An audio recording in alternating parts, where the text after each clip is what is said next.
दोस्तों मैं बहुत अच्छे से जानता हूं जब बच्चा सीए फाउंडेशन के एग्जाम में फेल होता है, यानी वो सीए की जर्नी में पहले पहले एग्जाम में फेल होता है, तो वो सेल्फ डाउट करने लगता है क्या ये कोर्स मेरे लिए बना है, या फिर वो इवेल्युएट करने लगता है कि मुझसे मिस्टेक कहां हुई, मैंने गलती कहां पर करी, अब क्या मैं अगला अटेम्प्ट दे दूं, या मेरा ये ऑलरेडी दूसरा या तीसरा अटेम्प्ट था, अब मुझे और अटेम्प्ट्स देने चाहिए क्या।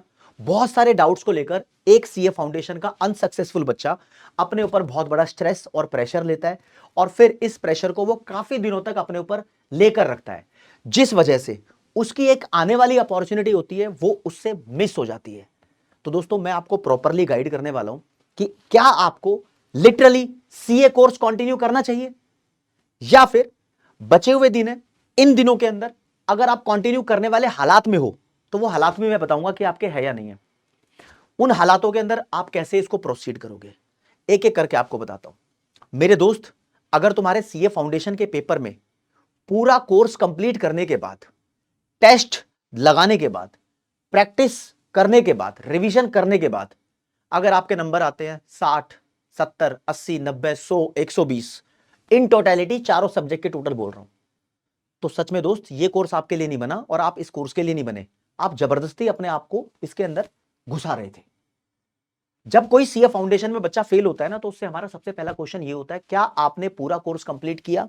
पूरा कोर्स का मतलब मोर देन 90-95% किया, क्योंकि मुझे पता है नॉन मैथ बैकग्राउंड वाले बच्चे क्वांटिटेटिव एप्टीट्यूड में कैलकुलस छोड़ देते हैं, या फिर कुछ कुछ ऐसे टॉपिक्स है जो उनको नहीं लगते कि अभी नहीं करने चाहिए, टीचर की गाइडेंस के अंडर में भी होते हैं, चाहे किसी भी प्लेटफॉर्म से पढ़ रहे हो उनके हिसाब से वो चीजों को छोड़ देते हैं। तो मेरा क्वेश्चन यही है क्या आपने most of the syllabus complete किया। अगर बच्चा बोलता है हाँ जी मैंने कंप्लीट किया, मैं फेल हो गया, तो दूसरा क्वेश्चन ये होता है क्या आपने रिवीजन की। बच्चा बोलता है हाँ जी रिवीजन की, तो रिवीजन करने का तरीका क्या था, पूरा सिलेबस कंप्लीट करने के बाद पूरे सिलेबस की रिवीजन की, या फिर आप एक चैप्टर को कंप्लीट करने के बाद उसकी रिवीजन करते थे, फिर नया चैप्टर कंप्लीट करने के बाद पुराने दोनों चैप्टर की रिवीजन करते थे। अगर बच्चा बोलता है सर मैंने पूरा सिलेबस रिवाइज किया पूरा सिलेबस कंप्लीट करने के बाद, तो यह भी मिस्टेक थी। आप पूरा सिलेबस कंप्लीट कर लेते हो, उसके बाद पूरा सिलेबस रिवाइज करोगे तो वो स्टार्टिंग से आपको नया ही लगेगा, आपको बहुत ज्यादा स्ट्रगल करना ही पड़ेगा। तो रिवीजन का फॉर्मूला आपका गलत हो सकता है। आपको क्यूमुलेटिव रिवीजन करनी चाहिए, जब भी रिवीजन करो तो पुरानी चीजों की और रिवीजन करो ताकि वो साथ साथ रहे। चाणक्य 3.0 से बच्चे ने ऑल इंडिया रैंक 9 लाई है, अरे उससे पहले भी फ्री बैच से बच्चे बहुत सारी सिंगल डिजिट रैंक ला चुके हैं। तो दोस्त रिवीजन तुम्हारे पास तो वो फ्री बैच है, आप उससे रिवाइज कर सकते हो बहुत अच्छे तरीके से। चलो बच्चे ने बोला हाँ जी सर मैंने फिर भी कर लिया, फिर भी मैं फेल हो गया, तो फिर नेक्स्ट क्वेश्चन ये आता है क्या आपने टेस्ट लगाए। कोई भी टेस्ट हो, किसी भी सब्जेक्ट के हो, कम से कम 3-3, 4-4 टेस्ट तो आपको लगाने चाहिए एटलीस्ट पास होने के लिए।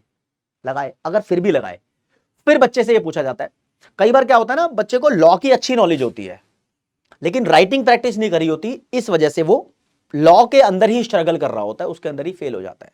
या फिर नॉन मैथ वाला बच्चा होता है तो वो क्वांटिटेटिव एप्टीट्यूड के अंदर जनरली फेल होता है।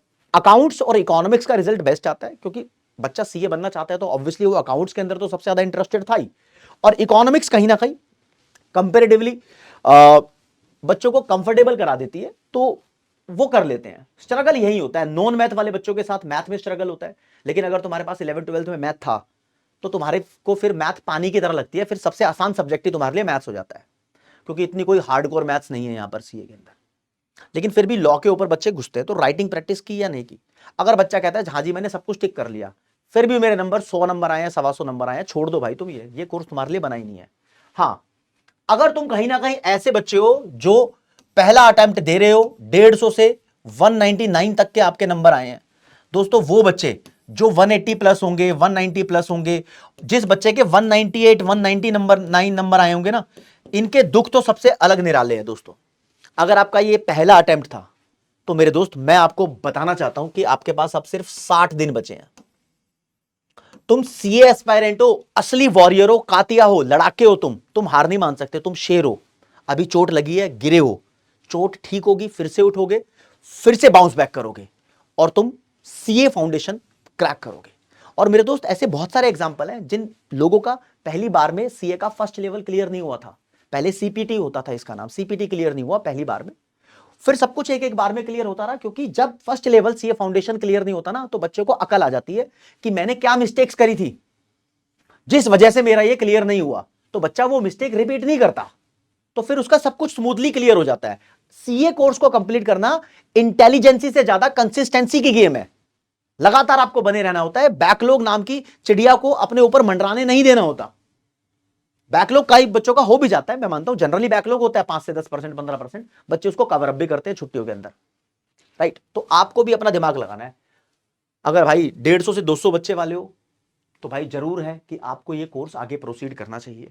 इस बीच में हो, हाँ, कुछ बच्चे ऐसे हो सकते हैं जिनके बहुत कम नंबर आए थे लेकिन उनकी जेन्युइन प्रॉब्लम थी, किसी की तबीयत खराब या किसी के घर में फैमिली में कोई अनफोर्सिन सर्कमस्टांस इवेंट हो गया, कोई दिक्कत हो गई, परेशानी हो गई, तो उस वजह से उस बच्चे की तो जेन्युइन प्रॉब्लम है, उसने पढ़ाई छोड़ ही दी होगी। अगर किसी ने पढ़ाई छोड़ ही दी थी तो उसका पास होना बनता नहीं है, वो ऑब्वियसली ट्राई करेगा, राइट। आप क्या कर सकते हो, इस बचे हुए 60 दिन के अंदर आप मेरे दोस्त सबसे पहले काम करो अपनी वीकनेस पे। आप पता लगाओ कि कौन कौन सी आपकी स्ट्रेंथ है, कौन कौन सी आपकी वीकनेस है। वीकनेस पे ज्यादा जोर दो। फॉर एग्जांपल, अगर आपने लॉ की राइटिंग प्रैक्टिस नहीं करी थी तो भाई अब लगाओ डेली 2-2, 3-3, 4-4 क्वेश्चन, जितनी भी आपकी हैसियत है उसके हिसाब से। आप अपने सब्जेक्ट की वीकनेस देखो और उसको कवर अप करो, राइट। अब मेरे दोस्त जब तुम इसको कवर अप कर लोगे तो इस बार भी जो टेस्ट होंगे वो पक्के लगाना।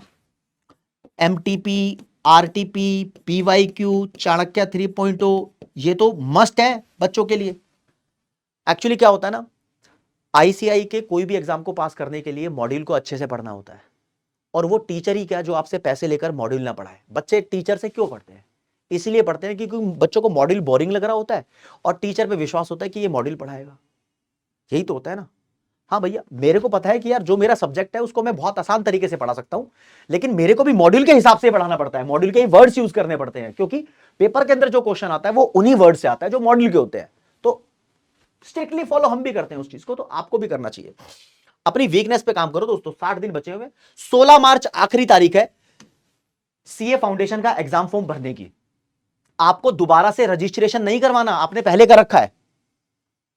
अब सिर्फ एग्जाम फॉर्म भरना है 1500 रुपए देके, लेट फीस के साथ भरोगे तो 19 मार्च है, 600 रुपए और एक्स्ट्रा लग जाएंगे।